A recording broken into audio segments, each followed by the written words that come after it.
morning. Nice to meet you. I am Srabony.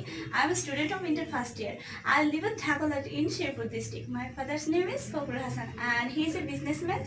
My mother's name is Halima and she is a homemaker. I have only one sister. Her name is Raisa. I like flower but I dislike plastic flower. My favorite hobby is drawing picture and I want to be a musician in future. Please pray for me and that's all. Bye.